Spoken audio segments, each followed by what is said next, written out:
우리 다 같이 사도신경으로 신앙 고백 드리겠습니다. 전능하사 천지를 만드신 하나님 아버지를 내가 믿사오며 그 외아들 우리 주 예수 그리스도를 믿사오니 이는 성령으로 잉태하사 동정녀 마리아에게 나시고 본디오 빌라도에게 고난을 받으사 십자가에 못 박혀 죽으시고 장사한 지 사흘 만에 죽은 자 가운데서 다시 살아나시며 하늘에 오르사 전능하신 하나님 우편에 앉아 계시다가 저리로서 산자와 죽은 자를 심판하러 오시리라.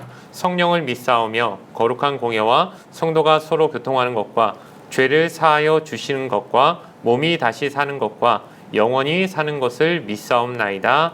아멘. 오늘 우리가 함께 은혜 나눌 하나님 말씀은 구약 창세기 20장 1절부터 7절까지 말씀입니다. 창세기 20장 1절에서 7절까지 말씀, 제가 가진 성경은 구약 성경 24페이지에 있습니다. 창세기 20장 1절에서 7절까지 말씀을 우리 화면을 참조하시면서 제가 읽어드리겠습니다. 아브라함이 거기서 네게부 땅으로 옮겨가 가데스와 술 사이 그랄에 거류하며 그의 아내 사라를 자기 누이라 하였으므로 그랄 왕 아비멜렉이 사람을 보내어 사라를 데려갔더니 그 밤에 하나님이 아비멜렉에게 현몽하시고 그에게 이르시되 내가 데려간 이 여인으로 말미암아 내가 죽으리니 그는 남편이 있는 여자임이라. 아비멜렉이 그 여인을 가까이 하지 아니하였으므로 그가 대답하되 주여 주께서 의로운 백성도 멸하시나이까? 그가 나에게 이는 내 누이라고 하지 아니하였나이까? 그 여인도 그는 내 오라비라 하였사오니 나는 온전한 마음과 깨끗한 손으로 이렇게 하였나이다.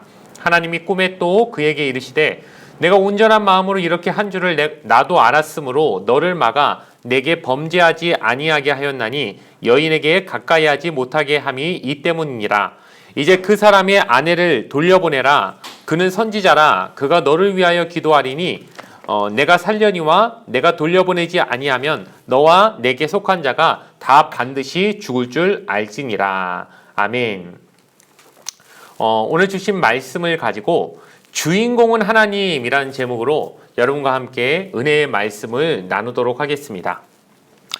우리가 살면서 사람이 보통 자기가 자주 저지르는 실수나 잘못 같은 것들이 있습니다. 사람이 누구나 다 연약한 부분들이 있기 때문에 보통 자기가 연약한 부분에 대한 실수를 자주 저지르게 되죠. 그래서 보통 우리가 저지르는 잘못들, 실수 혹은 죄가 한 번에 끝나는 경우가 잘 없습니다. 예전에 그런 말을 많이 들은 것 같습니다.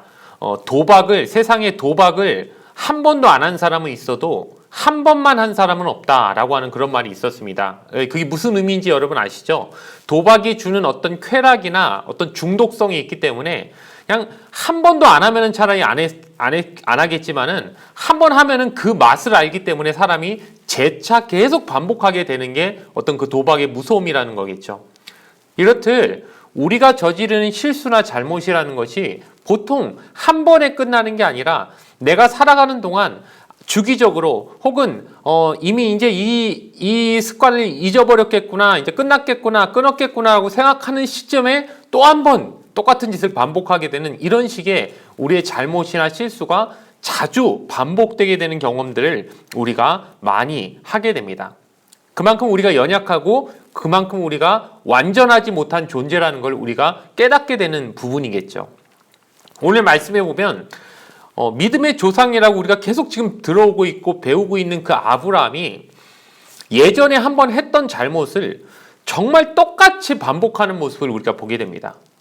창세기 12장에 한번 이 내용이 나오는데 그때는 일부러 이 부분을 하지 않았습니다. 왜냐하면 오늘같이 똑같은 잘못이 한 번 더 반복해서 나올 거기 때문에 그때 한꺼번에 묶어서 하려고 그때는 얘기를 하지 않았는데 오늘 어떤 잘못을 아브라함이 합니까? 자기 부인을 다른 나라에 이민을 가면서 그 왕에게 이는 내 아내가 아니라 자기 누이 동생이라고 속여가지고 왕이 모르니까 그럼 내가 그를 첩으로 데려가도 되겠느냐 이런 식으로 해서 거의 강제적으로 이게 뺏어가게 되는 그런 상황을 만들어내는 그 잘못을 애굽에 내려갔을 때 한 번 한 것을 그대로 지금 오늘 또 그랄 땅에 갔을 때 다시 반복하게 되는 그때와 지금이 정말 토시 하나, 장면 하나 바뀌지 않고 그대로의 잘못을 또 한 번 반복하게 되는 아브라함의 모습을 보게 되는 것입니다.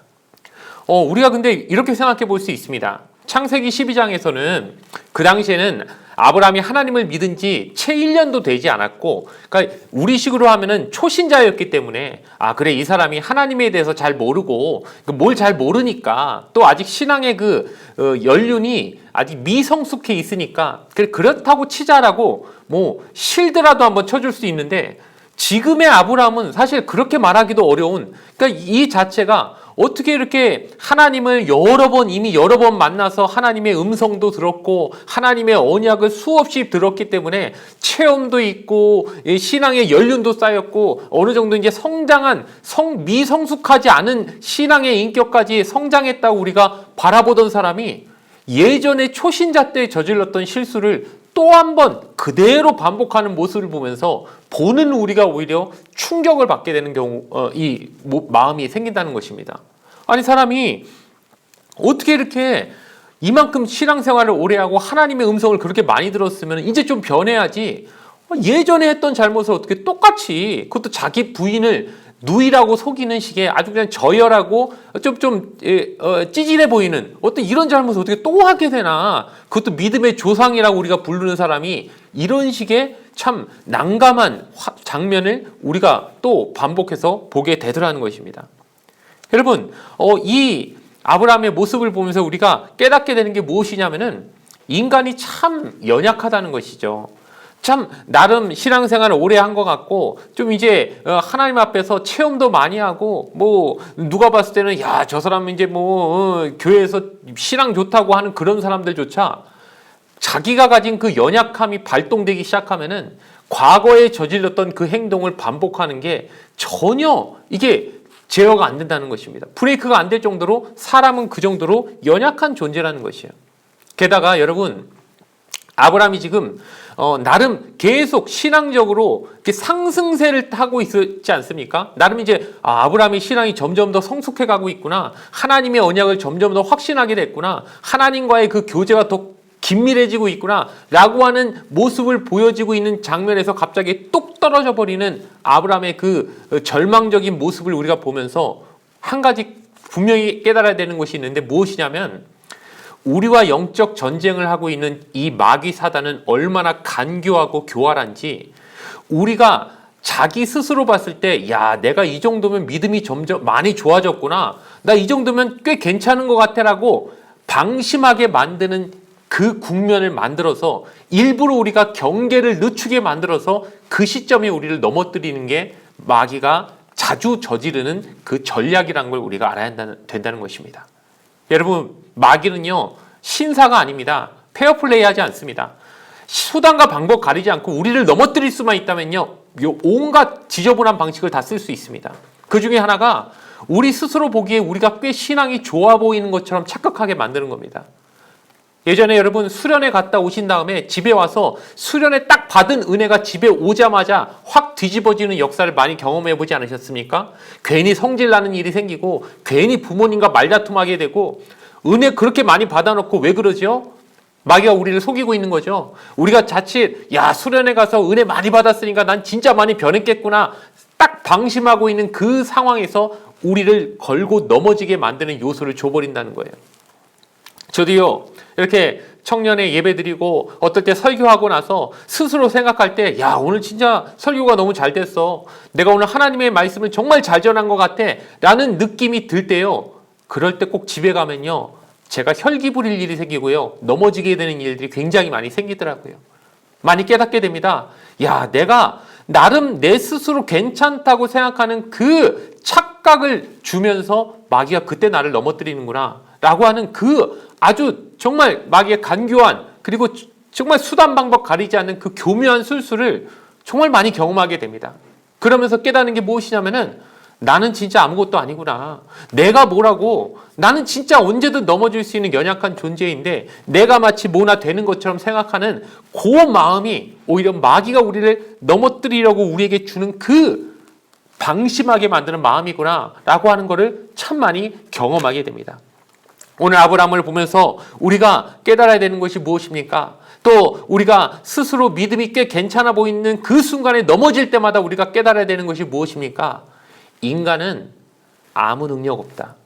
내가 승리하려면, 영적 전쟁에서 승리하려면 내 힘은 1도 거기에 아무런 영향을 줄 수 없는, 오로지 내가 승리할 수 있는 길은 하나님의 능력밖에 없고 그 하나님의 능력이 있기에 내가 승리하는 것이지, 하나님의 능력 의지하지 않으면 나는 그냥 100번 싸우면 100번 다 지는 부족하고 모자란 존재라는 사실을 인정하는 것이 바로 오늘 우리 말씀에서 우리가 배워야 될 교훈이라고 생각합니다.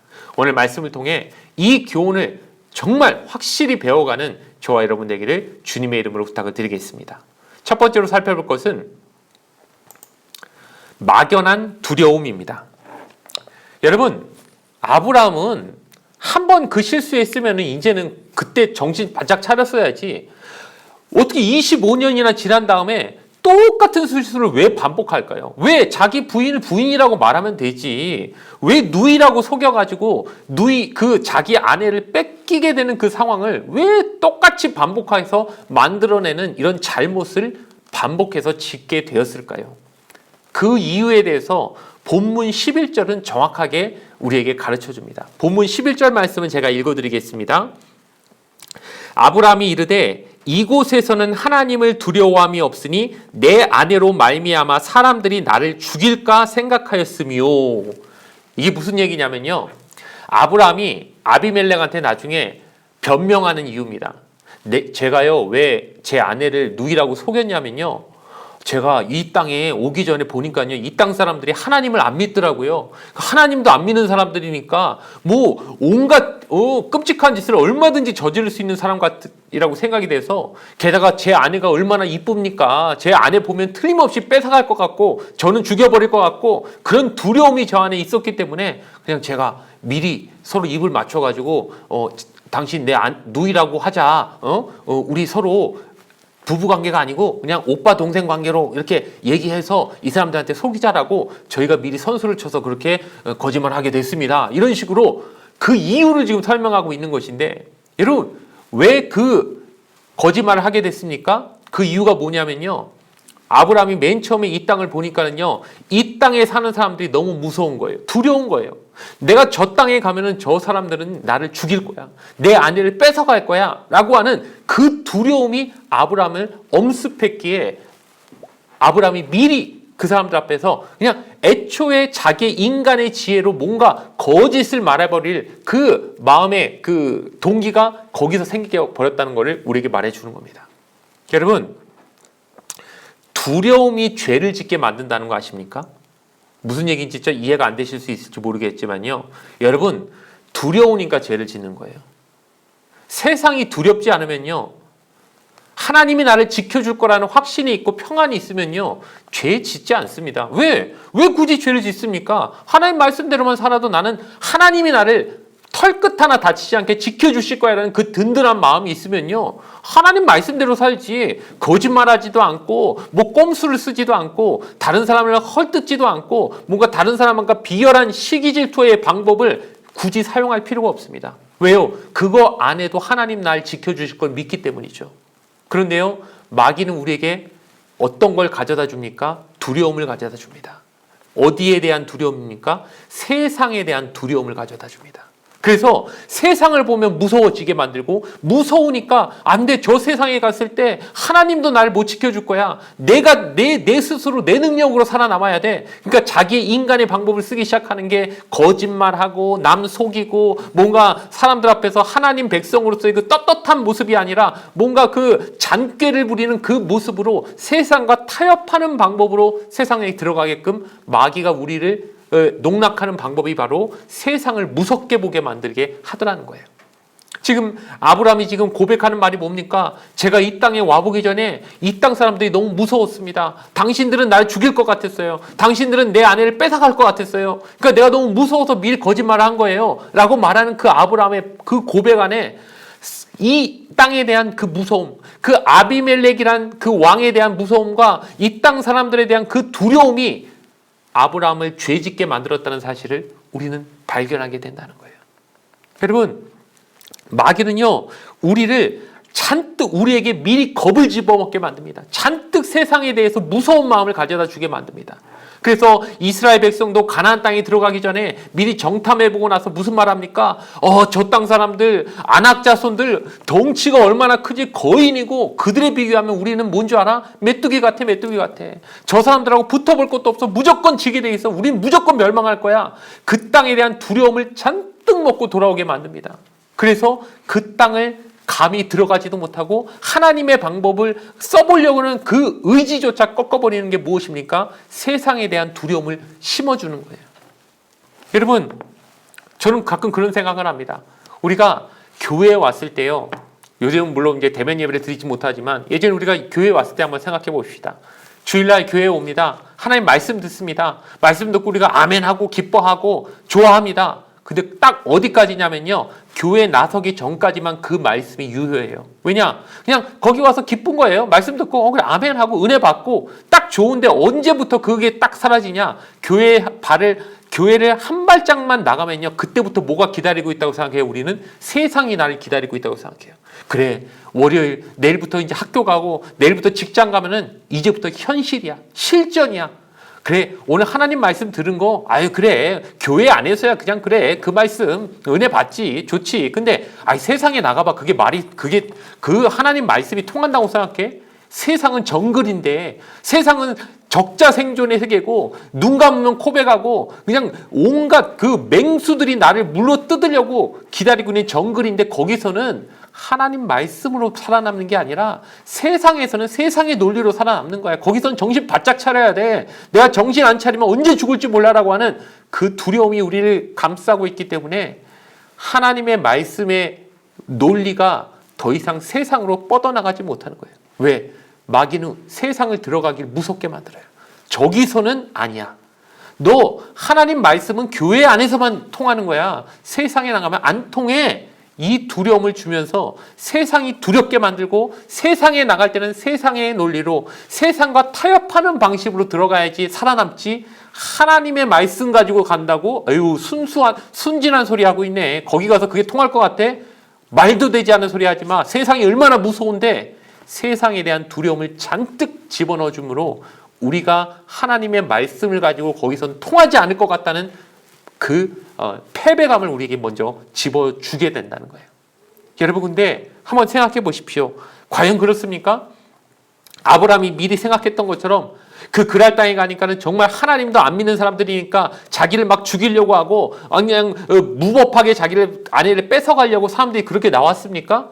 아니잖아요. 애초부터 그런 게 아니라 자기가 속여서 그런 거지. 그 사람들이 그렇게 비상식적으로 그렇게 그냥 막무가내로 아브라함한테 대하지도 않을 건데, 마귀가 가져다 준 그 두려움이 아브라함을 미리 얼어붙게 만들고, 미리 의기소침하게 만들고, 미리 그냥 하나님의 그 주신 담대함을 다 뺏어버리게 만들어서 인간의 방법을 미리 쓰게 만들어 버렸다는 것이죠.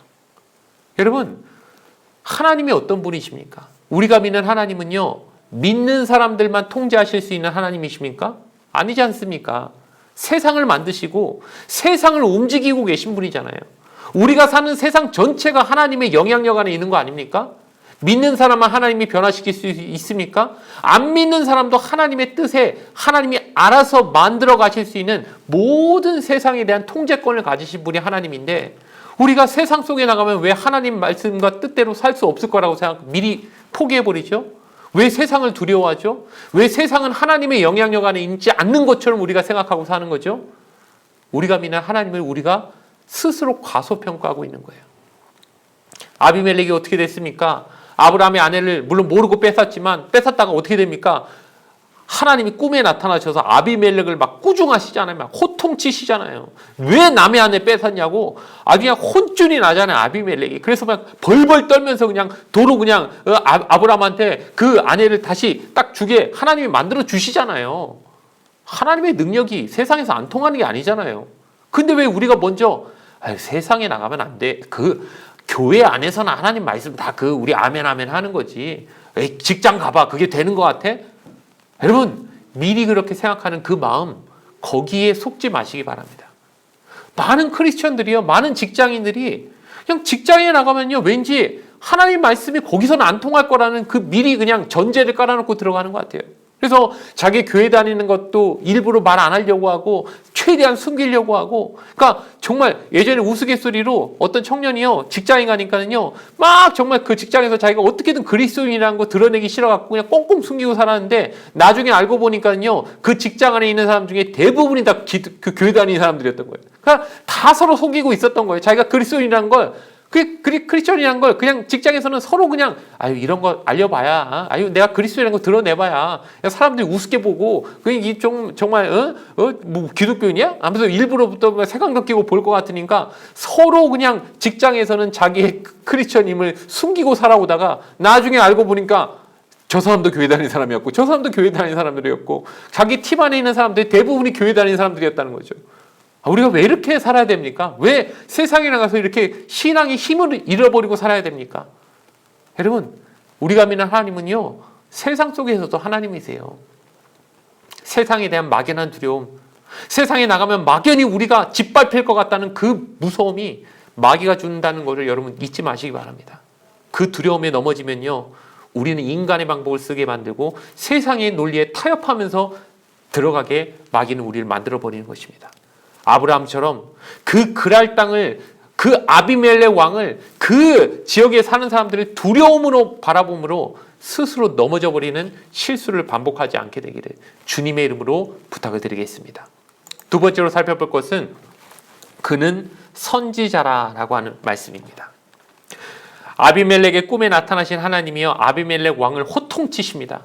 아비멜렉아, 너 왜 남의 아내를 뺏었냐? 그러니까 아비멜렉이 황당하잖아요. 사실 아비멜렉 억울하죠. 제가 봐도 성경 읽으면서 아비멜렉 입장에서 생각해 보니까 되게 억울하겠더라고요. 왜냐하면 자기는 진짜 저 사람의 누이 동생인 줄 알고 자기 아내로 그 당시에 어떤 문화적으로 이제 왕이 첩도 둘 수 있는 거니까 그래서 데리고 온 거지. 내가 저 사람의 아내인 줄 알았으면 내가 왜 데리고 왔겠습니까? 저 억울합니다, 하나님. 막 이렇게 말하니까 하나님도 그래, 너 그 억울한 거 내가 안다 하면서, 근데 최종적으로 뭐라고 말씀하시냐면은 아브라함의 아내 돌려주고 아브라함한테 가가지고 너를 위해 기도해달라고 해라.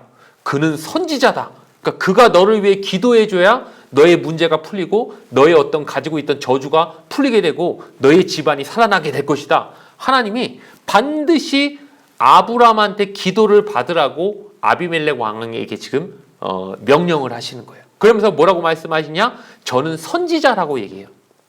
저 사실 이 말씀을 제가 성경을 이제 많이 읽지만 그래도 참 이 부분은 저도 이렇게 좀 신선하게 다가온 게, 아브라함이 선지자였구나. 그러니까 우리가 뭐 아브라함을 뭐 믿음의 조상, 뭐 족장 이렇게는 잘 생각하지만 아브라함이 선지자였어? 막 이건 잘 생각 못했던 부분인데 하나님이 아브라함을 가리켜서 선지자라고 말하는 거예요. 선지자. 여러분, 선지자가 뭐냐면요, 하나님의 말씀을 사람들한테 대변하는 거예요. 요즘도 대변인이라는 게 있잖아요. 뭐 청와대 대변인 이러면은 대통령의 생각을 국민들에게 대신 말해주는 사람이에요. 그러니까 뭔가 다른 사람의 생각을 중간에서 전달해주는 역할을 하는 거예요. 그러니까 하나님은 아브라함을 통해 지금 세상에 하나님의 생각을 말해주는, 즉 아브라함을 통해서 뭘 해주시겠다, 세상에 복을 주실 때도 아브라함을 통해 주시겠다. 그래서 아브라함에게 주셨던 최초의 약속 가운데 그게 있었잖아요. 맨 처음에는 후손을 주겠다, 두 번째는 땅을 주겠다, 세 번째가 뭐였습니까? 너를 복의 근원으로 만들겠다. 복의 근원이라는 것은 복의 통로라는 뜻입니다. 그러니까 너를 통해 세상에 복을 주겠다. 그러니까 하나님의 복이 세상에 바로 안 가요. 하나님이 세상에 복을 주시려면 직접 주시면 되지 왜 꼭 아브라함을 통해서 주세요? 왜 복의 근원이라는, 복의 통로라는 중간 단계를 왜 만드세요? 근데 하나님은 그렇게 하시겠다는 거예요. 내가 너를 통해, 그러니까 세상한테 직접 복은 안 줄 거야. 아비멜렉한테 내가 복을 주고 싶으면 아비멜렉한테 직접 안 줄 거야. 너를 통해 줄 거야. 네가 기도해 줘야 내가 복 주고, 네가 기도 안 하면 내가 복 안 줄 거야. 아브라함이라는 그 중간 단계, 선지자라고 하는 그 중간 단계를 만드셔서 반드시 그를 통해 복의 통로가 있어야 복이 갈 수 있게끔 하나님이 중간 단계를 반드시 만드시고 그 단계로서 아브라함을 택하시는 과정을 하나님이 그렇게 역사를 하시더라는 거죠. 왜 그럴까요? 여러분, 복의 통로라는 게 왜 필요할까요? 에베소서 1장을 보면요, 똑같은 표현이 나와 있습니다. 하나님이 교회를 가리켜서 이 세상에 충만함이 교회로부터 나온다. 즉 하나님의 복의 충만함이 교회를 통해 세상을 향해 나간다. 즉 아브라함한테 하셨던 역할을 똑같이 교회에게 주시는 거예요. 교회는 뭐죠? 믿는 사람들의 모임이잖아요. 믿음의 조상인 아브라함의 자손, 믿음의 자손들이 결국 교회예요. 그러니까 구약의 아브라함의 역할을 신약의 교회에게 똑같이 주시면서 난 세상에게 절대로 하나님이 나는 세상에게 그대로 복 안 줄 거야. 교회를 통해 줄 거야. 교회가 세상을 향해 복을 빌어주고 믿는 자가 안 믿는 자들을 위해 대신 구애할 때 내가 그 복을 그들에게 줄 거야. 바로 복의 통로로서 교회를 세우시더라는 거예요. 여러분 근데 왜 하나님 복잡하게 그냥 직접 주시지? 왜 꼭 복잡하게 중간 단계를 왜 만드십니까? 왜 아브라함이라는 중간 단계가 필요하고 왜 교회라는 그 중간에 복의 통로가 왜 필요합니까? 이게요, 우리를 위해서 그러시는 거예요. 왜 그렇습니까? 우리가 내가 복의 통로라는 인식을 해야만, 즉 내가 저 사람을 위해서 기도해줘야 저 사람이 복을 받아. 내가 기도해 주지 않으면 저 사람은 복을 못 받아. 안 믿는 어떤 사람들을 우리가 바라보면서 내가 왜 하나님의 선택을 받았고 왜 믿는 자로 선택받았는지 내 신분과 내 위치와 내 사명을 깨달으라고 우리에게 이 역할을 주신다는 거예요. 여러분 우리나라에 뭐 믿는 사람이 몇 프로나 될까요? 여러분 우리 교회 이제 우리나라에서 기독교인의 프로테이지가 뭐 한때는 뭐 20% 정도 됐다고 얘기합니다. 쉽게 생각해서 20이라고 생각해 봅시다. 여러분 한 명의 기독교인이 있다면 그러면 안 믿는 4명이 있다는 거예요. 여러분 이게 뭔지 아십니까? 안 믿는 사람이 4명당 1명의 기독교인이 있다면요, 최소한 1명의 기독교인이 4명의 불신자를 놓고 자기의 책임으로 생각하고 그들을 위해 기도해 줘야 된다는 거예요. 그러니까 우리가 여러분 기도할 때 누구 기도를 많이 합니까? 내 기도 많이 합니까? 남을 위한 기도 많이 합니까? 내 기도 하지 말라는 게 아니에요. 내 기도가 나쁘다는 게 아니에요. 하지만 최소한 그 프로테이지가 정확하게 내가 맡은 바의 사람들에 대한 내 책임감을 가지고 기도하려면요, 내 기도가 20이 돼야 되고 남을 위한 기도가 80이 돼야 돼요. 근데 솔직히 우리가 보통 바뀌죠. 이 비율이 정반대가 되지 않습니까? 내 기도가 80이고 남의 기도 20도 안 해요. 남을 위한 기도 20이라도 하는 사람 대단한 사람이에요. 보통 대부분 자기 기도만 해요. 자기 문제만 하나님 앞에 말해요. 그러니까 남을 대한 관심이 없죠. 내가 나에게 영혼의 어떤 책임을 맡겨준 사람들에 대한 자신의 그 책임감이 없습니다. 최소한 4명은 내가 놓고 기도해야 돼요. 왜냐하면 내가 기도 안 해주면 저 사람들 복을 못 받기 때문에 저 사람들 한 명 한 명을 바라보면서 늘 관심을 가지고 저 사람이 잘 됐으면 좋겠는데 저 사람에게 안 좋은 일이 생겼으면 책임감을 느껴야죠. 내가 저 사람한테 기도 안 해줘서 저 사람이 저렇게 됐구나. 하나님이 아브라함이 기도해줘야 아비멜렉이 복을 받는다고 지금 얘기하신 것처럼 내가 기도해야 내가 기도하는 저 불신자가 복을 받는데 저 사람 안 좋게 된 거 보면은 내가 막 양심의 가책을 받아야 돼요. 내가 저 사람에 대해서 기도 안 해줬구나. 복의 통로로 나를 세우셨는데 내가 하나님의 복을 저 사람한테 못 흘려보내주고 있구나. 더 많이 기도해야 되겠다. 저 사람을 위해서 더 많이 간구하고 중보해야 되겠다라는 그 마음을 우리가 느끼라고 하나님이 우리를 복의 통로라는 위치로 우리를 세우셨다는 거예요. 그럼 우리가 깨달아야 됩니다. 내가 기도하지 않으면 안 되겠구나. 내가 책임진 사람들 위해서 끊임없이 기도하지 않으면 안 되겠구나. 그래서 우리가 복의 통로가 됐다는 것은 이제는 더 이상 내 문제에만 매달려 있지 말고 세상을 향해, 안 믿는 불신자들을 향해, 내가 맡은 책임 있는 사람들을 향해 관심을 늘 꾸준히 가지라고 하나님은 우리에게 복의 통로라는 중간 단계를 만드셨다는 거예요. 그럼 여러분 이제는요, 내 기도에만 머물러 있으면 안 됩니다. 여러분 왜 우리가 마귀에게 맨날 당하는 줄 아십니까? 내 기도만 하기 때문이에요. 마귀는요, 우리에게 두려움을 가져다 주면서 너 기도해야 돼. 네 미래를 위해 기도해. 네 미래 이제 보장 안 돼 있어. 너 나중에 어떻게 될지 알아? 미래에 대한 두려움을 잔뜩 가져다 주면서 다른 사람에 대한 관심을 도저히 못 돌리게 만듭니다. 내가 복의 통로로서 삶을 못 살게 만들려고 마귀가 가져다 주는 그 꼼수가 뭡니까? 내 미래에 대한 두려움을 가져다 주므로 그냥 내 문제만 바라보게 만드는 거예요. 주변에 내 사명, 내가 감당해야 될 불신자에 대한 책임 다 버리게 만듭니다. 그리고 오로지 내 미래, 내 문제만 전전긍긍하게 만들죠. 근데 여러분, 마귀가 제일 두려워하는 사람이 누군지 아십니까? 자기를 부인하는 사람입니다. 우리 제자 훈련할 때 그 과가 있었습니다. 자기를 부인하는 삶. 날 부인한다는 게 뭔지 아십니까? 뭐 내가 아니라고 말하는 게 아니에요. 내 문제를 하나님 앞에 다 맡겨버린다는 거예요.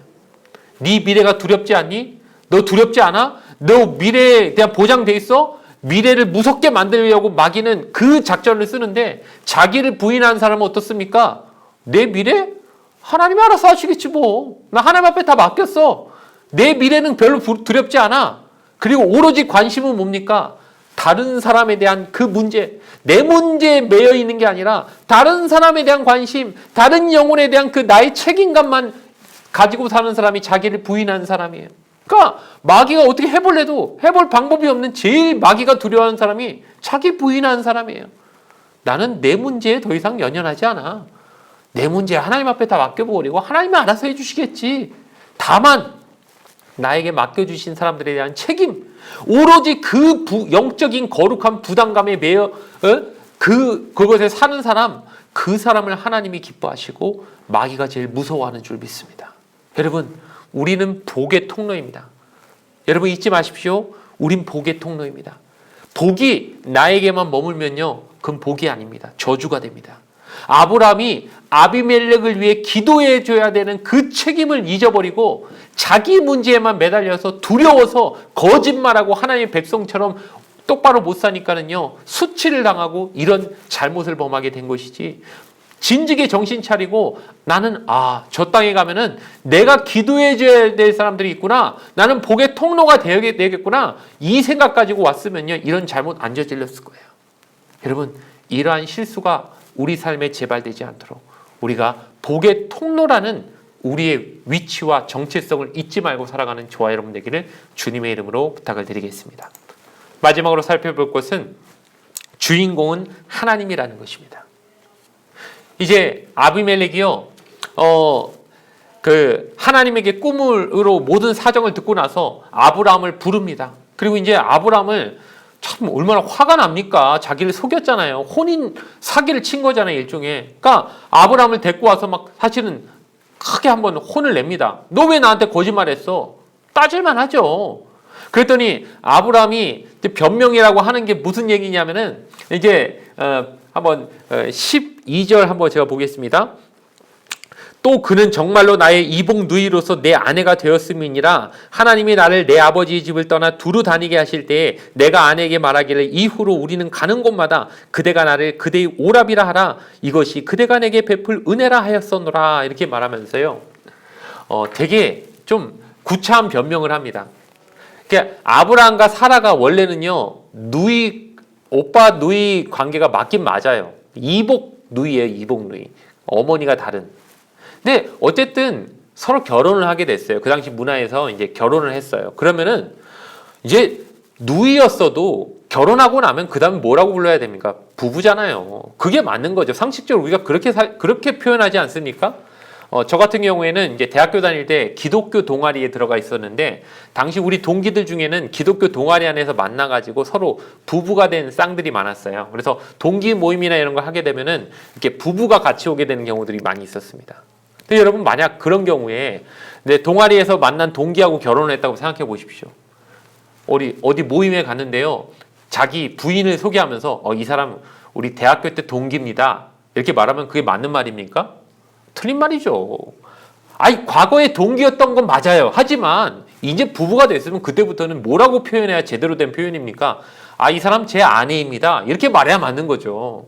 과거에 어떤 관계였든 이제 부부라고 하는 제일 밀접한 긴밀한 관계가 됐으면 이제부터는 그렇게 서로 표현하고 살아야 맞는 것인데, 아브라함이 지금 구차하니까 자기도 할 말이 없으니까 나름 변명이라고 하는 말이 사실 누이 맞긴 해요. 이복 누이예요. 근데 결혼을 하긴 했지만 그러면서 그러니까 제가 아주 거짓말한 건 아니거든요. 이런 식으로 말하는데 여러분 사실 얼마나 이렇게 아브라함의 모습을 보면서 이 아브라함의 모습이 비겁해 보입니까? 참 하나님의 백성이요. 진짜 아비멜렉 왕보다 더 못해요. 아비멜렉 왕은요. 차라리 제가 봤을 때는 정말 이 사람은 그렇게 상식적이지 않은 행동을 하는 게 없고요. 아브라함한테 막 불같은 화를 내도 되고 막 그를 죽여도 상관없을 만한 권력도 있지만요. 정말 신사적으로 그를 딱 대우하고 나중에 보면은 그 사라를 돌려주면서 그냥 돌려주는 게 아니라 막 선물까지 해서 줄 정도로 나름 인격적이고 정말 오히려 아브라함보다 훨씬 성숙한 모습을 보이는 게 아비멜렉 왕입니다. 아브라함은 그에 비하면요 말하는 것도 비겁해 보이고 하는 말도 진짜 뭐 너무 구차하고 정말 뭐 하나 아비멜렉 왕보다 더 성숙해 보이는 모습이 없어요. 더 의롭지도 않고 더 정직하지도 않고 오히려 인격적으로 보면 아비멜렉 왕이 훨씬 더 훌륭해 보이는 거예요. 여기서 우리가 대단히 딜레마에 빠지죠. 아니 믿음의 조상이라고 하는 사람이 어떻게 이방 나라에 하나님 믿지 않는 저 왕보다도 저렇게 인격적으로 모자란 모습을 보이나. 아니 저런 사람을 우리가 무슨 믿음의 조상이라고 떠받들어줄 너무 부끄럽다. 어떻게 저럴 수 있냐. 이런 모습이 여러분 생각이 될 수도 있어요. 근데 여러분 중요한 건 있습니다. 하나님이요 아브라함이요 인격적으로 매우 훌륭해서 선택한 게 아니에요. 너무너무 착해서 선택한 거 아니에요. 세상 누구보다 정직한 사람이라서 선택한 게 아니에요. 저도 마찬가지입니다. 저는요, 제가 착해서 목사가 됐다고 생각하지 않아요. 제가 정직하고 정말 남들보다 타고나길 너무너무 성실하고 착해서 하나님이 하나님의 사람으로 믿는 사람으로 삼아주셨다고 저는 생각하지 않아요. 저는 지금도 생각할 때 저보다 훨씬 착한 사람이 세상에 널렸다고 생각해요.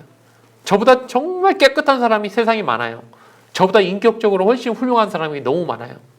근데 그런 사람들 중에도 예수님 안 믿는 사람들이 있죠. 제가 착해서 예수 믿은 겁니까? 제가 정직해서 하나님 선택받은 것입니까? 제가 인격적으로 너무 훌륭해가지고 하나님이 목사 삼아주신 겁니까? 아니요. 그거 아니에요. 여러분 우리가 오해하지 말아야 됩니다. 아브라함 착해서 택하신 거 아니에요. 어쩌면 착하고 인격적인 걸로 따지면요. 아비멜렉이 더 훌륭할지도 몰라요. 하지만 하나님은요. 그 미성숙한 아브라함을 택하셔서 하나님의 도구로 지금 빚어가고 계시는 거예요. 성경에 많은 인물들이 있습니다. 훌륭한 사람들 많죠. 아브라함, 이삭, 야곱, 다윗, 솔로몬, 사도 바울 신학시대 와서는요. 베드로 얼마나 훌륭한 신앙의 위인들이 많이 있습니까? 근데 여러분 그 사람들은요. 하나님의 영광을 위해 쓰임받는 도구들에 불과해요. 그들의 다 연약함이 있습니다. 다윗의 그 간음 사건 그리고 바울의 하나님 믿기 전에 그 저질렀던 그 끔찍한 행동들 그들이 가졌는 허물이 뭔지 아십니까? 그들이 얼마나 연약한지를 보여주시는 거예요. 그리고 사람들에게 그들이 드러나는 게 아니라 그들을 빚어가시는 하나님의 역사를 보여주기 위해서 하나님이 택하신 도구들에 불과하지 성경의 주인공이 아브라함이 아닙니다. 다윗이 아닙니다. 사도 바울이 아닙니다. 모세가 아닙니다. 성경의 주인공은 하나님이시고 영광은 하나님만 받으셔야 되고 그 사람들은 그저 하나님이 빚어가신 도구들에 불과하다는 걸 우리가 결코 잊어서는 안 된다는 것입니다. 여러분 이렇게 제가 설교를 하지만요. 저는 항상 그 생각을 합니다.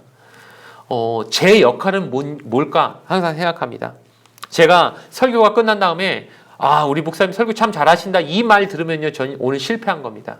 왜냐? 제 역할은요 오늘 여러분에게 하나님을 보여줘야 되는 거예요.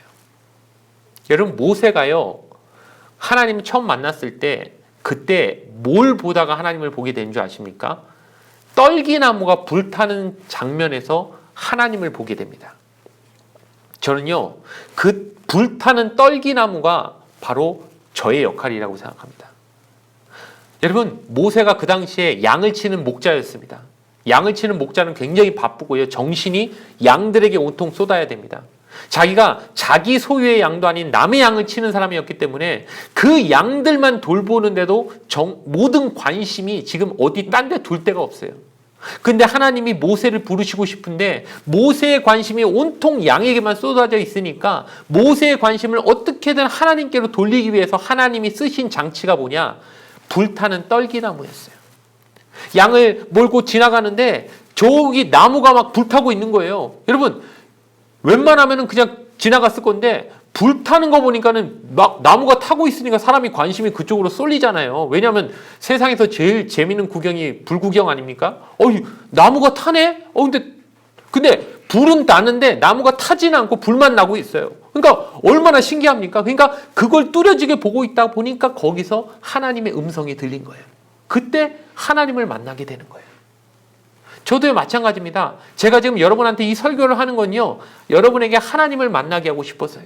그러니까 제가 설교를 전할 때 어떻게든 여러분의 관심이 하나님께로 가게 하기 위해서 여러분의 관심을 모으려고 제 나름대로 막 발악을 하는 게 뭐 대도 않은 농담도 하고 가끔 이렇게 뭐 졸릴까봐 뭐 이상한 소리도 하고 하는 이유가 뭐냐면은 제 몸을 막 불태우고 있는 거예요. 왜? 불이 타는 모습을 봐야 뭔가 그런 모습 안에 관심을 쏟아져야 이제 거기에 있는 하나님을 눈길을 가게 되기 때문에 이제 그때 하나님의 음성이 들리고 하나님의 메시지가 들어가야 하나님과 만나는 스파크가 일어나기 때문에 그걸 만들기 위한 도구로서 내가 떨기나무가 돼야 되겠다. 불타는 내 자신을 막 태워가지고 불을 내가지고 그것을 사람들이 관심 있게 보게 해서 그걸 통해서 하나님을 만나게 하려고 제 역할을 제가 지금 하고 있는 거라고 저는 생각을 해요. 제 능력은 없습니다. 여러분, 목회자는요 사람일 뿐이에요. 어떤 목사님이 병자에게 안수해서 그 사람이 나았다면요, 인간의 능력입니까? 그 사람을 통해, 그 도구를 통해 역사하신 하나님의 능력입니까? 우리가 착각하면 안 돼요. 주인공은 하나님이세요. 하나님의 영광을 위해서 다 쓰임받는 도구들일 뿐이에요. 그렇기 때문에 이렇게 모자라고 비겁해 보이고 정말 믿음의 조상이라고 하기 너무 부끄러울 정도로 정말 천박한 행동들을 하고 있고 말을 하고 있는 그 아브라함이지만은요, 그 모습 안에서 우리가 저 아브라함을 통해 영광 받으시길 원하는 하나님을 바라봐야 되겠구나. 저렇게 모자란 인간을 빚어가셔서 믿음의 조상으로 만들어 가시는 하나님을 포커스를 두고 그 하나님을 통해 내 소망을 얻어야겠구나 라고 생각하시는 귀한 여러분 되시기를 주님의 이름으로 부탁을 드리겠습니다. 말씀을 마치겠습니다. 여러분, 아브라함이 이렇게 자기 부인을 누이라고 속여놓고 나서 나중에 끝에 가서는 어떻게 되는지 아십니까? 아비멜렉 왕이 오히려 아브라함한테 그래, 네 어찌됐건 당신 아내를 내가 모르고 데려왔으니까 내가 미안하다. 약간 위자료적으로 이렇게 양이랑 소랑 많은 종을 줍니다. 그러니까 아브라함은요 거짓말해놓고 선물을 많이 받아요. 여러분, 이걸 보면서 우리가 깨달아야 될 게 무엇이냐면요, 성경은 재밌는 옛날 얘기가 아니에요. 어렸을 때 우리가 들었던 뭐 콩쥐팥쥐 얘기, 뭐 흥부놀부 얘기, 그런 식의 얘기, 옛날 이야기가 아닌 게 뭐냐면은 옛날 이야기에는 다 권선징악, 착하게 살아야 복 받는다라고 하는 그 메시지가 들어가 있지 않습니까? 권선징악으로 이 얘기를 풀 수가 없어요. 생각해 보십시오. 아브라함 거짓말 해놓고 나서 복 받았어요. 이게 말이 됩니까? 아니, 애굽에서도 한번 그러더니 여기 그랄 땅, 나중에 블레셋이 이곳에 세워집니까? 이 블레셋 땅까지 와놓고는요, 또 이 짓을 또 해놓고는 오히려 복음 받아요. 거짓말 해놓고 복 받았어요. 이게 말이 되냐고요. 물론 물질적으로 많이 받은 게 꼭 복이냐라고 우리가 막 말하기 어려울 수도 있지만 어쨌든 물질적으로 오히려 부자가 됐어요. 왜? 거짓말 했는데. 그러니까 이걸 인과관계로 말하면요, 이건 이야기가 이상해져요. 그러니까 성경은 권선징악을 말하려는 옛날 얘기가 아니라는 걸 우리가 알아야 돼요. 어떤 한 사람의 위인전도 아니에요. 위인전은 그 사람이 좋은 점을 보여주지, 아니 이렇게 아브라함이 저지른 이 수치스러운 얘기를 다 보여주면서 이게 아브라함을 뭐 높여주려는 위인전이라고 말할 수 있습니까? 여러분, 성경은 권선징악이 아니고 위인전도 아니에요. 그럼 성경은 뭡니까? 성경은 하나님의 구속사에 관해서 우리에게 말해주시는 얘기예요. 구속사가 예전에 한번 말씀드렸죠. 인간이 아담으로부터 지은 그 죄 때문에 완전히 멸망하게 된 걸 하나님이 불쌍히 여기셔서 하나님 나름의 방식으로 우리를 구원해 주려고 하나님이 역사하신 그 이야기가 구속사예요. 하나님은 어떻게 구원의 계획을 만드셨죠? 우리 인류를 위해 하나님의 아들을 보내주실 건데 그 하나님의 아들을 누구를 통해 보내주십니까? 다윗의 혈통을 통해. 다윗은 누구의 자손입니까? 올라가다 보면 결국 또 아브라함의 자손이잖아요. 아브라함이 이삭을 낳고 이삭이 야곱을 낳고 야곱이 12지파를 낳았는데 그중에 유다 자손을 통해 또 이제 다윗이 나오고 나중에 예수님이 나타나게 하셔서 그 예수님을 통해 온 인류가 구원받게 하고 싶은 하나님의 구속사의 이야기가 성경이 말하고자 하는 스토리예요. 그럼 여러분 이거는요 권선징악의 이야기로 바라보거나 위인전의 시각으로 바라보면 이해가 안 되는 얘기예요. 오로지 뭘로 풀어야만 이해가 됩니까? 하나님의 구속사의 한 과정으로 봐야 돼요. 왜 아브라함은 그 그랄 땅에 가서 참 이런 일을 저질러 가지고 수치를 당하고 근데 어떻게 또 결과적으로는 부자가 됐나? 이 모든 걸 살펴봤을 때 하나님이 구속사를 위해서 그게 필요했어요. 한번 이렇게 생각해 보십시오. 아브라함의 아내를 뺏겨버렸습니다. 사라를 뺏겨버렸죠. 아비멜렉 왕에게. 만약에 아비멜렉 왕이 사라하고 어떤 이제 결혼을 해가지고 애를 낳게 되면요. 나중에 사라가 이삭을 낳아야 되는데 이삭이 태어났는데 사람들이 바라봤을 때 야, 쟤가 아브라함 아이냐? 아비멜렉 아이냐? 막 이런 소리 나오면 어떻게 돼요? 성경이 지금 뭐가 되는 거예요? 그러니까 하나님이 어떻게 하시죠? 아비멜렉의 가문에 저주를 내리셔갖고 애가 안 태어나게 막아버리시잖아요. 그러니까 아비멜렉은 애를 못 낳는구나. 아비멜렉 가문은 애를 못 낳는구나. 이런 저주의 확실한 이야기를 만들어내신 다음에 이제 하나님이 아브라함이 너를 위해 기도해 줘야만 너의 저주가 풀린다. 너의 가문에 생겨난 그 저주는 저 복의 통로인 아브라함을 통해 너에게 기도할 때 내가 풀어주겠다라고 말씀하심으로 지금 사라를 온전히 보호해 주시고 나중에 아브람과 사라를 통해 이삭이 태어났을 때 하나님이 보내주신 구원의 혈통을 이어가는 아이로서 분명하게 누구에게도 의심받지 않을 수 있는 상황을 하나님이 지켜내시는 이야기가 바로 오늘 이 본장의 이야기에 우리에게 주시는 메시지라는 거예요. 그렇기 때문에 이 이야기는 오로지 하나님의 구속사로만 이해해야지 온전히 이해할 수 있는 이야기입니다. 우리가 분명히 알아야 될 것이 있습니다. 아브라함은 왜 죄를 저질렀습니까? 왜 똑같은 실수를 또 반복해서 저질렀습니까? 세상을 무서워했기 때문입니다. 아비멜렉을 두려워했기 때문입니다. 하지만 여러분 분명히 기억하십시오. 하나님이 우리한테 계시고 하나님이 우리를 지켜주신다는 그 확신 안에서 이 세상은 두려워할 존재가 아닙니다. 오히려 복의 통로인 내가 저 아비멜렉을 위해 저 세상을 위해 기도해 줘야 된다. 저들은 두려운 존재가 아니고 여러분 세상에 나갔을 때 여러분 회사에서 여러분을 괴롭히는 상사가 있습니까? 두려워하지 마십시오. 여러분이 기도해 줘야 될 존재입니다. 여러분이 힘들게 하는 누군가 있습니까? 두려워하라고 그 사람 보내신 게 아닙니다. 하나님이 그 사람을 보내신 이유는 네가 기도해 줘야 돼. 그 사람 불쌍히 여기고 기도해 줘야 돼. 네가 기도해 줘야만 그 사람 복을 받아. 여러분 영적인 그 자존감을 거기서 세우시기 바랍니다. 아브람과 같은 복의 근원이라고 하는 복의 통로라고 하는 여러분의 영적인 존재감을 거기서 찾으시기 바랍니다. 그리고 세상을 향해 기도해 주십시오. 여러분을 힘들게 하는 그 사람을 위해서 하나님의 축복을 내려주십시오. 여러분이 기도해 줘야만 그도 살아납니다. 그도 정신 차리고 그도 하나님의 복을 받을 수 있습니다. 여러분이 그들을 위해 기도해 줄 때 세상이 여러분을 보면서 저 사람 뭔가 또 다르구나. 저 사람이 믿는 하나님은 뭔가 있나 보다. 하나님을 향한 관심을 비로소 가지게 될 것입니다. 그때 바로 여러분은 모세의 눈앞에 보여졌던 그 떨기나무처럼 모세가 하나님을 주목하게 만드는 세상이 하나님을 주목하게 만드는 여러분이 기도해 주는 그 사람들이 그 불신자들이 하나님을 향해 관심을 가지게 만드는 떨기나무로서의 역할을 하게 될 줄로 믿습니다. 우리 사랑하는 청년의 모두 하나님 앞에서 귀하게 하나님의 영광을 드러내는 떨기나무가 되어주시는 축복이 되기를 주님의 이름으로 간절히 축원을 드리겠습니다. 잠시 기도드리겠습니다. 좋으신 아버지 하나님 감사합니다. 하나님 오늘 말씀처럼 하나님 아브라함은 세상을 너무 무서워하고 두려워했기에 미리 하나님 앞에 의지한 게 아니라 자기 인간의 방법을 쓰고 그 문제를 해결해 보려고 하였습니다. 하지만 여러분 하나님은 하나님이 그 든든한 지켜주심을 믿지 않았기에 아브라함이 그 실수를 반복하게 됐다는 것을 우리가 바라보면서 더 이상 세상을 두려워하지 않게 하여 주시고 세상을 무서워하지 않게 하여 주시고 마귀가 두렵게 우리에게 그 마음을 준다 할지라도 하나님을 의지하고 저 세상을 두려워하는 게 아니라 그 세상을 향해 우리의 복의 통로로서의 역할을 감당해내는 우리 청년들 되게 하여 주시옵소서. 저들을 위해 복을 빌어주게 하시고 저들을 기도해 주는 사람들이 되게 하여 주시옵소서. 우리가 기도해 주지 않으면 세상은 복을 받을 수 없습니다. 그들은 저주에서 헤어나올 수 없습니다. 오로지 복의 통로인 내가 저들을 위해 기도해 줄 때 하나님 그들에게 복을 내려주신다고 말씀하여 주셨사오니 그 역할들을 해나가는 귀한 하나님의 백성들 다 될 수 있게 하여 주시옵소서. 한 주간도 그렇게 살아가는 귀한 청년들 다 될 수 있기를 바라며 거룩하신 예수님의 이름 받들어 간절히 기도드렸사옵나이다. 아멘.